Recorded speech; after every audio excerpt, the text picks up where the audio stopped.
Shalom everyone, मसीह में आप सबकी सलामती हो। मेरा ईमान है कि आप सब ठीक हैं, सही सलामती से हैं और आज के दिन को एंजॉय कर रहे हैं, क्योंकि ये जो इस वक्त ये जो टाइम है ये हमारे यहोवा पाक खुदा का है और हमारा ईमान है कि वो हमारे दरमियान मौजूद है। क्योंकि जब उसका पाक रूह हमारे दरमियान मौजूद होता है तो हमें कुदरत बख्शता है, हमें कुवत बख्शता है, जोर बख्शता है। तो आज के कलाम का टॉपिक भी यही है कि how to get strength in our weakness. हम अपनी कमजोरी में उस खुदा की जो ताकत को हासिल कैसे करें। तो उसके लिए सबसे पहले तो मेरा ईमान है, मेरी दुआ है कि खुदावन आज के कलाम के वसीला से आप सबको नया जोर बख्शे, नई ताकत बख्शे और आप खुदा की कुदरत में बढ़ते चले जाए। खुदावन मुझे भी फसल दे कि आज के कलाम के वसीला से आज मैं आज का कलाम लोगों की जिंदगियों में काम करे और उनकी जिंदगियां चेंज हो जाए। मेरे साथ निकालें यशाया उसका 40वां बाब और उसकी 28वीं से 31वीं आयत में पढ़ूंगी। Isaiah chapter 40 verse 28 till 31।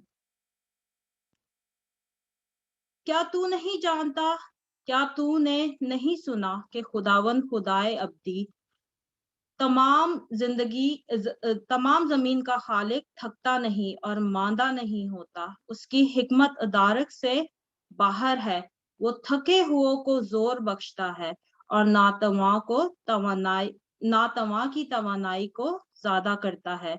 नौजवान भी थक जाएंगे और मांदा होंगे और सूरमा बिल्कुल गिर पड़ेंगे, लेकिन खुदावन का इंतजार करने वाले असरे नौ जोर हासिल करेंगे। वो काबों की मानित बालों पर से उड़ेंगे।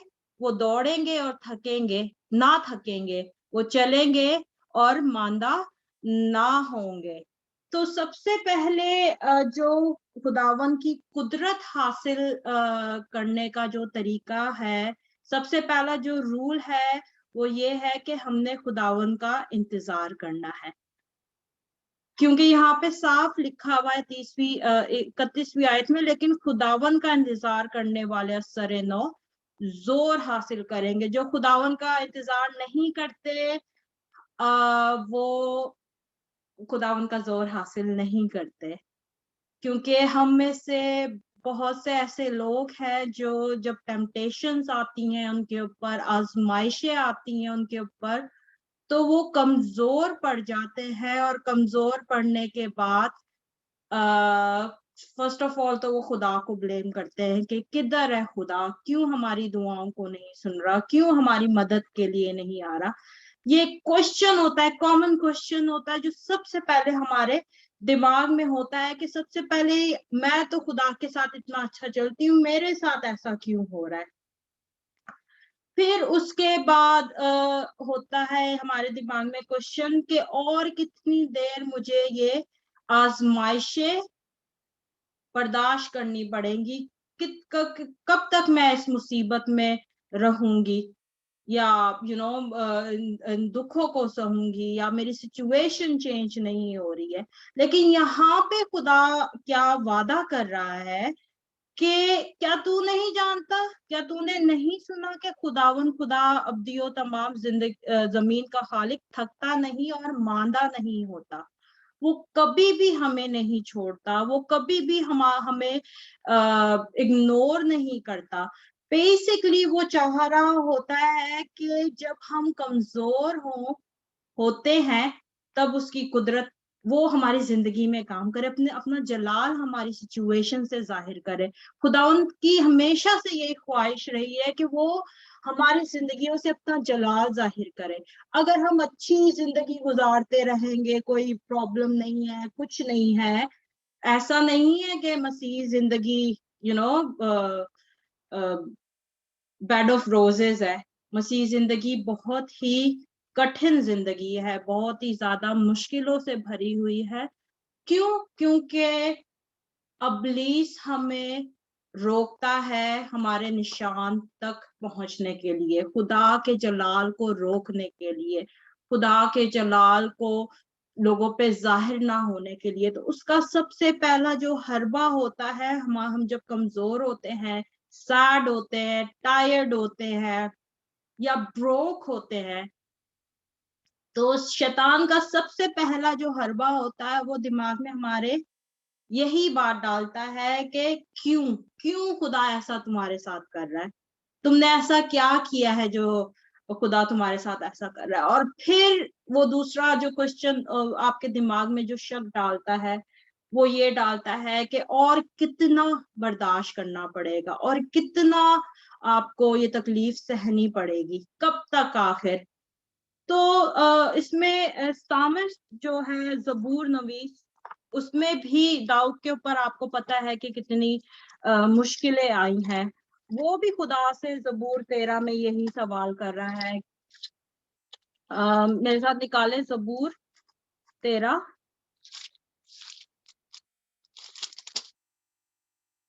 क्या है खुदावन, कब तक? क्या तू हमेशा मुझे भूला रहेगा? तू कब तक अपना चेहरा मुझसे छुपाएगा? कब तक मैं जी ही जी में मंसूबा बांधता रहूं और सारे दिन अपने दिल में गम किया करूं? कब तक मेरा दुश्मन मुझ पर सर बुलंद रहेगा? ए खुदावन मेरे खुदा, मेरी तरफ तवज्जो कर और मुझे जवाब दे, मेरी आंखें रोशन कर, ऐसा ना हो कि मुझे मौत की नींद आ जाए। तो जब ये पूरा जबूर आप पढ़ेंगे ना, तो ये पूरी वो एक तरीके से क्वेश्चनिंग हो रही है, खुदा से सवाल किया जा रहा है कि कब तक। हम भी जब कमजोर होते हैं, जब हमें जवाब नहीं मिल रहा होता, तो हम भी इसी तरीके से खुदा से क्वेश्चन करते हैं। और शैतान ये जो जब हमारे दिमाग में ये जो शक डालता है कि खुदा भूल चुका है आपको, खुदा अब पता नहीं जवाब देना है कि नहीं देना।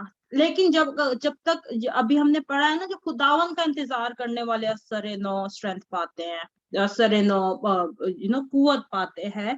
जब हम इंतजार कर करके थक जाते हैं, खुदा की तरफ से जवाब नहीं आता, तो फिर हम क्या करते हैं? बेदिल हो जाते हैं, हम हिरासा हो जाते हैं, हम खुदा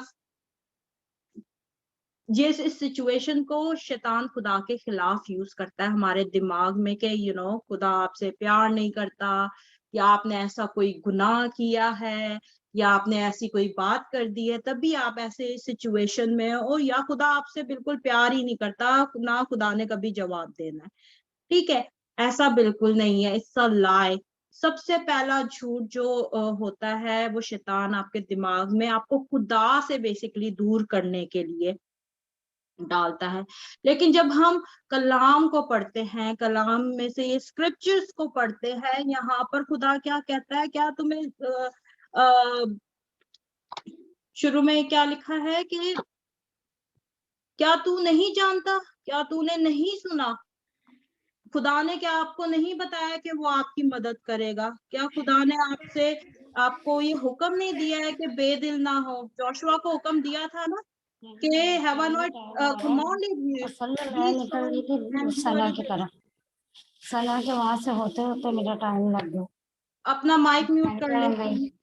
जोशुआ को भी खुदा ने बोला था कि क्या मैंने तुझे नहीं कहा कि बेदिल ना हो, हिरासा ना हो? तो खुदा ने हमें ऑलरेडी बता दिया है कि हमें बेदिल नहीं होना, हमें कॉल कर रही थी ना, इतना क्या इमरजेंसी थी। हिरासा नहीं होना है। निकाले पहला पत्रस, उसका 5वां बाप और उसकी।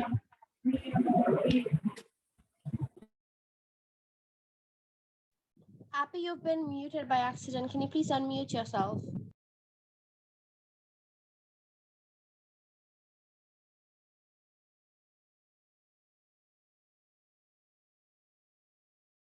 Appy, I think you've been muted by accident. Can you please unmute yourself?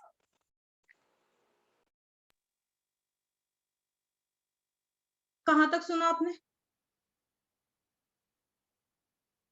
जहां आपने कहा कि यशवा को खुदा ने हुक्म दिया कि तू नाराजता ना हो, यहाँ से आगे स्टॉप हो गई थी।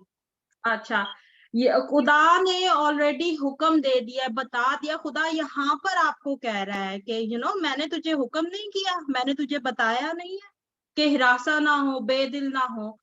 ठीक है, तो ये सबसे पहला जो झूठ है उसको आपने इग्नोर करना है कि खुदा आपको छोड़ देगा। दूसरी बात, पहला पत्रस 5 बाब और उसकी 10वीं आयत में लिखा है कि अब खुदा जो हर तरह के फजल का चश्मा है, जिसने तुमको मसीह में अब्दी जलाल के लिए बुलाया, तुम्हारे थोड़ी मुद्दत तक दुख उठाने के बाद आप ही तुम्हें कामिल और कायम और मजबूत करेगा।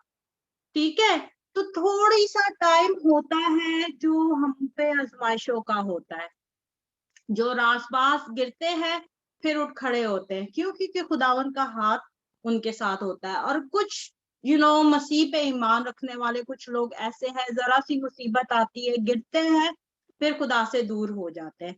क्यों? क्योंकि वो खुदा का इंतजार नहीं करते। वो शैतान को बेसिकली वो जो झूठ जो दिमाग में आपके डालता है उसको वो फीड करना शुरू कर देते हैं, उसको सच मानना शुरू कर देते हैं। लेकिन जो खुदा यहाँ पर कह रहा है कि क्या तू नहीं जानता, क्या तुमने नहीं सुना? ठीक है, खुदा आपको क्वेश्चन करता है। इसमें खुदा का कोई कसूर नहीं है कि अगर आप पे कोई आजमाइश आती है, खुदा आपको जोर बख्शता है।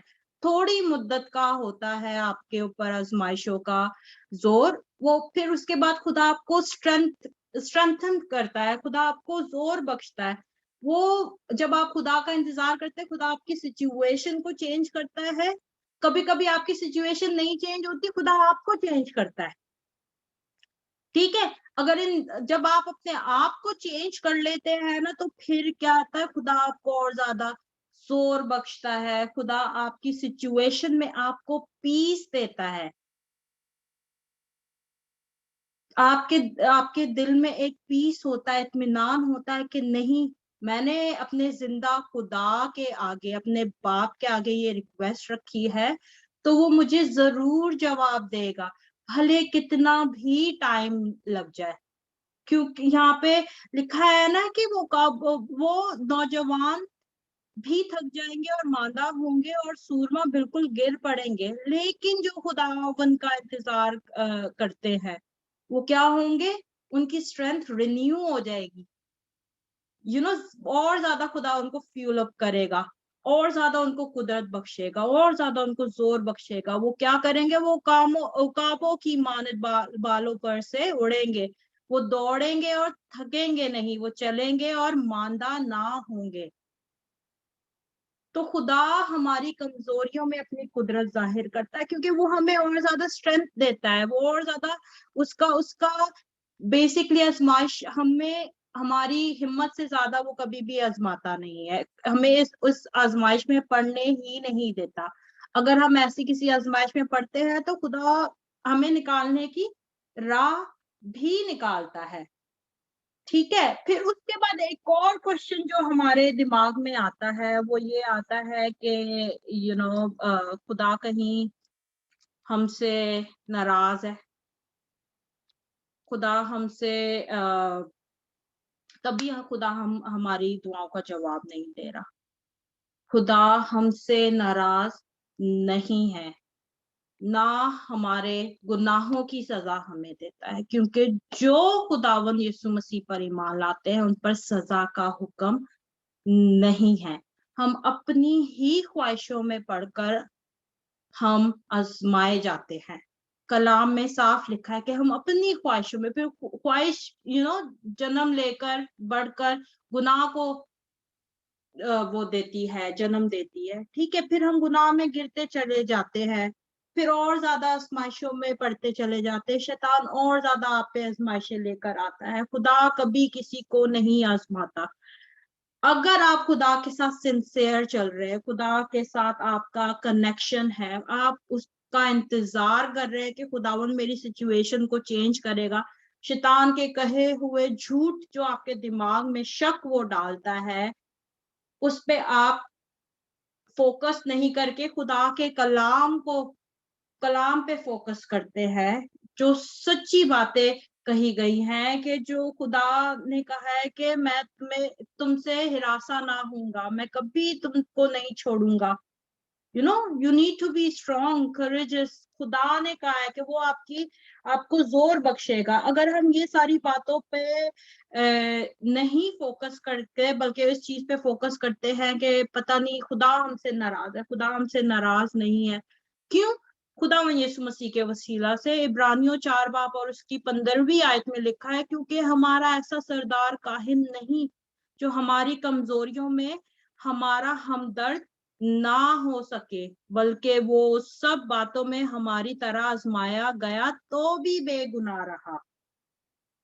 बस आओ हम फजल के तख्त के पास दलेरी से चले, ताकि हम पर रहम हो और वो फजल हासिल करे जो जरूरत के वक्त हमारी मदद करे। सरदार काहिन कौन होते हैं? जो आपके लिए शरीयत में आपकी गुनाहों की माफी की कुर्बानियां चढ़ा रहे होते हैं। हमारा सरदार काहिन कौन है? यीशु है, जिसने, आप सबको पता है कि उसने हमारी एक कामिल कुर्बानी हमारे लिए चढ़ाई, ताकि हम दलेरी से खुदा के पास जा सके। हम खुदा की नजर में पाक ठहरे, हम खुदा की नजर में रासबाज ठहरे। अगर आपसे कोई गलती या कोताही हो गई है, आप उसी वक्त माफी मांगे और खुदा आपको उसी वक्त माफ कर देता है।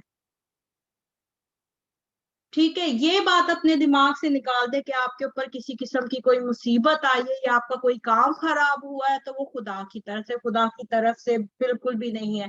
आपका कनेक्शन खुदा के साथ सही नहीं था, आपका रिलेशनशिप खुदा के साथ सही नहीं था, और 90% जो होता है वो डिमोनिक ऑपोजिशन होती है। वो शैतान की तरफ से आपके ऊपर सारी आजमाइशें आती हैं, आपके काम जो बिगड़ते हैं वो शैतान की तरफ से होते हैं।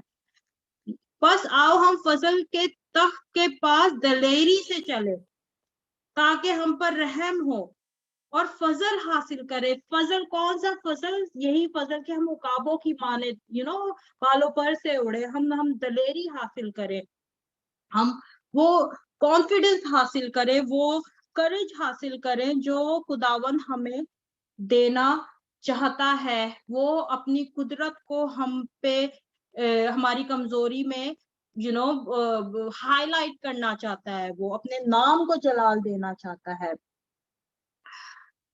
मेरे साथ निकाले 2 कुरिन्थियों 12 बाब और उसकी 9वीं आयत। बहुत ही मशहूर हवाला है, लेकिन जब हम पर कोई आजमाइश आती है तो हम ये सारी बातें भूल जाते हैं। तो ये एक रिमाइंडर है, मैं आपको बताती हूँ पौलुस रसूल यहाँ पे क्या कहता है। दूसरा कुरिन्थियों 12 बाब और उसकी 9वीं आयत में, मगर उसने मुझसे कहा कि मेरा फजल तेरे लिए काफी है, क्योंकि मेरी कुदरत कमजोरी में पूरी होती है। क्या यीशु कहता है कि मेरी कुदरत, यीशु की कुदरत आपकी कमजोरी में, जब आप आजमाइश में होते हैं ना, तभी पूरी होती है। क्योंकि खुदा अपने नाम को हाईलाइट करना चाहता है, खुदा अपने नाम को जलाल देना चाहता है, हमारी जिंदगियों से वो जलाल जाहिर करता है। तो वो हमारी कमजोरियों में अपनी कुदरत को जाहिर करता है। बस मैं बड़ी खुशी से अपनी कमजोरी पे फख्र करूंगा, ताकि मसीह की कुदरत मुझ पर छाई रहे। वो कभी हमें नहीं छोड़ता, उसकी कुदरत हमेशा हम पर रहती है, बशर्ते कि हमारा रिलेशनशिप हमारे बाप के साथ अच्छा हो, यीशु में हम कायम हो, उसका इंतजार करें। इसलिए कि मैं मसीह की खातिर कमजोरी में, बेइज्जती में, एहतियाज में, सताए जाने में, तंगी में खुश हूं। क्योंकि जब मैं कमजोर होता हूं तो उसी वक्त जोरावर होता हूं। ठीक है, हम जब ब्रोक होते हैं, परसिक्यूशंस आती है, हमें तंगी आती है, डिसअपॉइंटमेंट्स आती हैं, डिस्करेजमेंट्स आती हैं, बेइज्जती आती है, बहुत सारे हम मसीह लोगों को है ना, जब हम वाकई में खुदा के साथ चल रहे होते हैं, मसीह में चल रहे होते हैं, तो ये सारी चीजें हमें आती है, हमें ये सब चीजें फेस करनी पड़ती हैं। ये जो चीजें है ना, इस हम फेस करते हैं, लेकिन हम कमजोर नहीं होते। क्यों? क्योंकि खुदावंद का फजल हम पे है। हम खुदावन का इंतजार करते हैं और खुदावन का फजल हमारे लिए काफी है। तो अब ये हमारे ऊपर है कि हमने इस फजल में चलना कैसे है। खुदा कभी भी हमसे झूठ नहीं बोलेगा कि मैंने छोड़ दिया है तुझे। हाँ, गुनाह की वजह से दूरी आई है, लेकिन उस गुनाह की माफी तो यीशु ने कब की दे दी है। तो हम में फिर ये दलेरी क्यों नहीं आती कि हम दलेरी के साथ अपने बाप के पास जाएं यीशु के वसीला से। हम कमजोर होते हैं, आजमाइशों में पड़ते हैं, गुनाह करते हैं, लेकिन फिर जब हम खुदा के पास जाते हैं, मैं ये नहीं कह रही कि आप बार बार गुनाह करके फिर खुदा के पास जाए, लेकिन आपने खुदा वैसे वो इसका फजल इतना बड़ा है कि वो फिर भी हमें माफ कर देता है, लेकिन हमें इसको आदत नहीं बदला देनी चाहिए। हमें कोशिश ये करनी चाहिए कि हम खुदा से स्ट्रेंथ हासिल करें, वो सेल्फ कंट्रोल हासिल करें कि हम स्ट्रॉन्ग बने नेक्स्ट टाइम के लिए। नेक्स्ट टाइम अगर आपके ऊपर आजमाइश आए, सेम आजमाइश आए, क्योंकि आजमाइशें जब शैतान की तरफ से आती है वो तब तक आप पे हमले करता रहता है जब तक आप कमजोर नहीं पड़ जाते, बिल्कुल टूट नहीं जाते। चोर क्या करने आता है? चोरी करने आता है, तबाह करने आता है, और क्या करने आता है? मार डालने आता है। तो जब तक आप इस रुए जमीन पर है, इस शैतानी दुनिया पर है, वो कभी भी आप पे हमले करना नहीं छोड़ेगा। लेकिन जो खुदावंत का इंतजार करते हैं वो असर नौ कुवत पाएंगे, जोर पाएंगे। खुदावन आपको स्ट्रॉन्ग करेगा। और दूसरा एक तरीका है स्ट्रेंथ हासिल करने का, जोर हासिल करने का, कि आपको ऐसे, आपकी कंपनी ऐसी होनी चाहिए जो आपके लिए दुआ करे।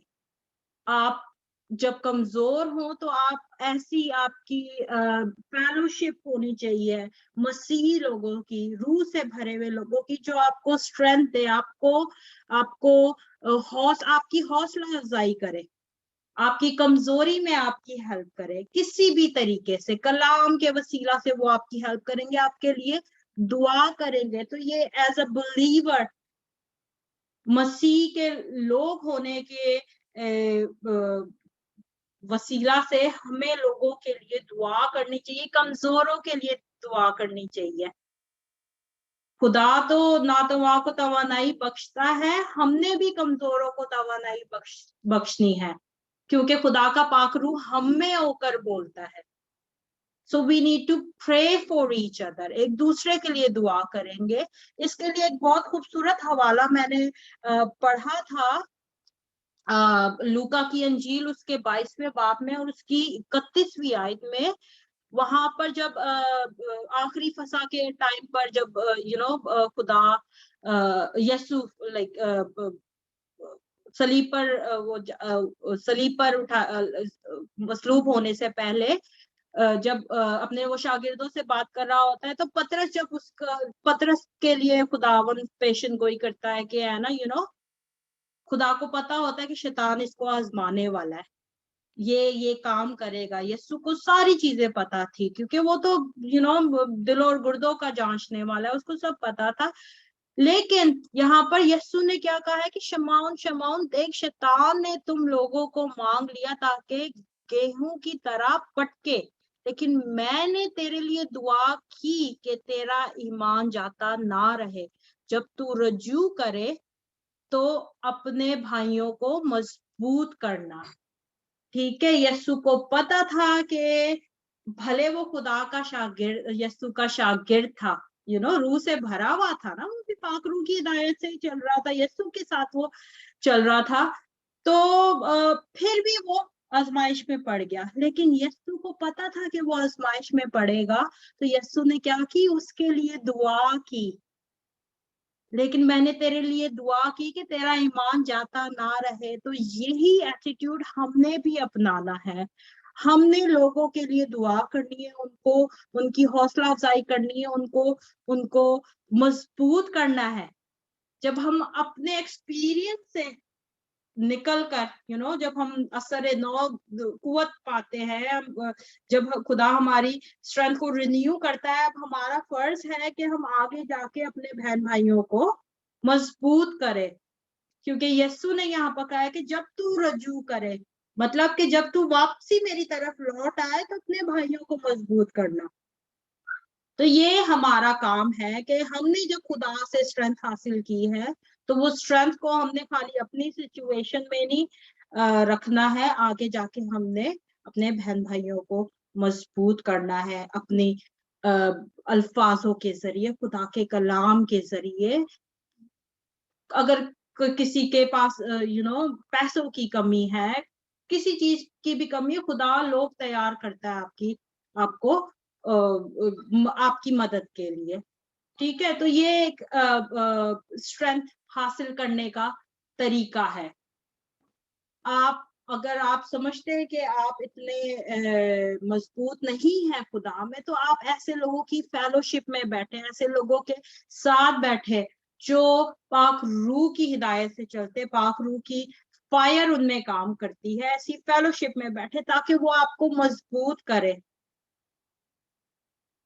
और खुदा को आपने बिल्कुल भी नहीं छोड़ना है। अगर आप खुदा का वेट नहीं करेंगे तो फिर टेम्पररी आपको फिक्स मिल जाएगा आपकी सिचुएशन के लिए, लेकिन वो सिर्फ टेम्पररी होगा। उसके बाद जो आपकी हालत होगी ना, आप और ज्यादा आजमाइश में पड़ेंगे, और ज्यादा मुसीबतें आप में आएंगी।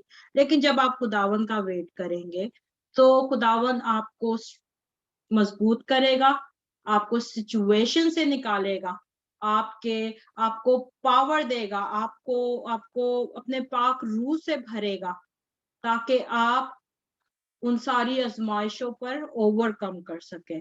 तो खुदावन आप सबको इस कलाम के वसीला से बड़ी बरकत दे। मेरा ईमान है कि इस कलाम के वसीला से आप सब ने कुव्वत पाई होगी, और मेरा ईमान है कि आप इसी तरीके से खुदावन में रहकर और ज्यादा उसकी कुदरत में बढ़ेंगे। खुदावन आप सबको इस कलाम के वसीला से बड़ी बरकत दे। आमीन।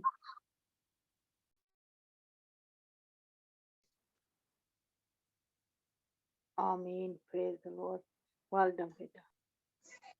God bless you Jessica. खुदा हम सबको इस कलाम पर अमल करने की तौफीक अता